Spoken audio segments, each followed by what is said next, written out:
terheran-heran dengan adanya chips di semua pohon di kota Guangzhou ketika saya ke sana beberapa waktu yang lalu. Hotel yang saya tinggali kebetulan di depannya ada taman yang cukup besar. Sore hari saya menyempatkan gerak-gerak sedikit untuk melepas penatnya karena panjangnya meeting. Karena ada chips di pohon itu, saya terus mengikuti langkah saya, bukan sekedar hanya di sekitar taman, tapi saya terus berjalan keluar dari taman tersebut. Setiap langkah saya selalu memperhatikan pohon-pohon yang ada di sekitar saya, dan saya heran karena tidak ada satupun pohon yang tidak ada chipsnya, pohon yang besar. Jadi saya terus saja mengikuti jalan tersebut sehingga akhirnya saya bingung di mana posisi saya sekarang. Karena jalan selama 1 jam tersebut menurut feeling saya di awal adalah arahnya berputar sehingga kembali lagi ke hotel tersebut. Tapi ternyata saya nggak ketemu hotel tersebut. Mungkin karena saya banyak ngelamun. Isi kepala saya chips tadi. Saya bertanya, ngapain sih pohon dikasih chips? Lalu seperti kebiasaan saya sebagai seorang introvert yang agak pemalu, saya malu kalau bertanya pada orang. Maka kotak ajaib saya adalah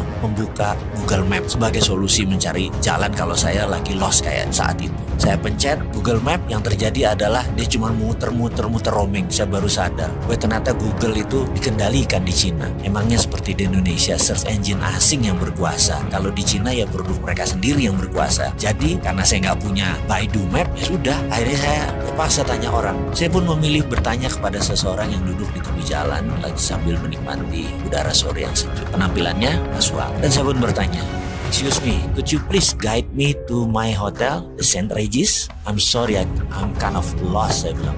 Dia menatap saya dan berkata, "Do you want to go from west side or from east side?" Saya terperanjat dengan bahasa Inggrisnya yang fasih. Dan saya menjawab dengan cepat adalah, "Terserah, yang penting cepat," saya bilang begitu. Lalu dia menunjuk gedung putih yang agak jauh tepat di depan saya, di mana ternyata itu adalah sisi belakang hotel tersebut. Namun karena tertutup pohon yang besar, logonya tidak kelihatan. Saya mengucapkan terima kasih sambil memuji bahasa Inggrisnya yang fasih dan juga memastikan apakah dia pernah tinggal di luar negeri atau sekolah di luar negeri.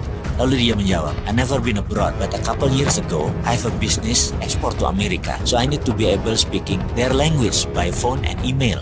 "Nice," saya jawab singkat. Lalu kembali saya bertanya, "And how about now? Still in business?" Dia jawab sambil menegakkan posisi berdirinya jadi lurus. "Yes, I'm business in Africa. Africa is one of China future.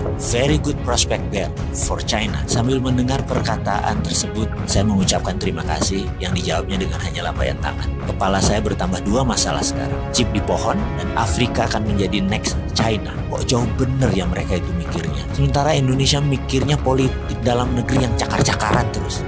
Kapan ke Afrikanya?